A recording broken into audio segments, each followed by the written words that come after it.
Massive violations of human rights and international humanitarian law in the Chechen Republic have been documented by many international non-governmental organizations. In numerous reports of the Parliamentary Assembly of the Council of Europe, it has been noted that Russia unleashing the war in Chechnya was in a violation of the statute and conventions of the Council of Europe.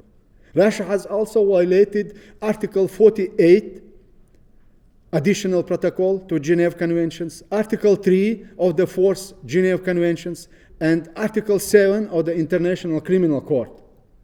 Despite this, the heads of leading Western countries took to classifying the criminal war in Chechnya as an internal affair of Russia. After that, the entire international community began to view the Russia-Chechen conflict as a domestic problem. It is my profound conviction that this decision was not only politically mistaken, but also contrary to the fundamental principles of international law.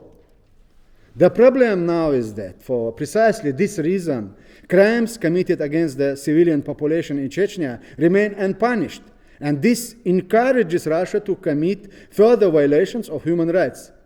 So, for example, in 2013, Russia Parliament passed a new law aimed at victimizing the families and relatives of the terrorist suspects. By doing so, the Russian regime legalized the practice of collective punishment in the North Caucasus. The lack of any negative consequences for Putin's regime after the crimes committed in Russia-Chechen war strengthened President Putin and encouraged Russia to invade Georgia and Ukraine.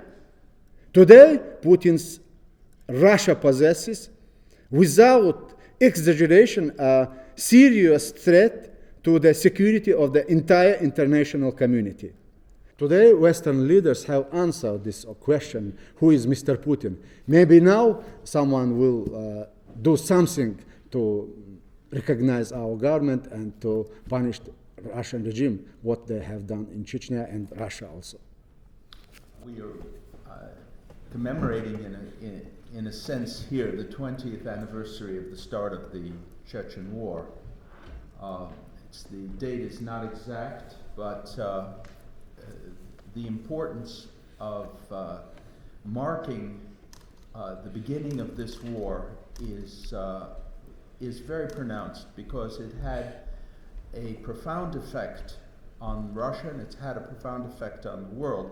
As Akhmed has just pointed out, the atrocities that are being committed now, the kind of indiscriminate shelling and killing that's taking place in Ukraine, it had its precedent in Chechnya.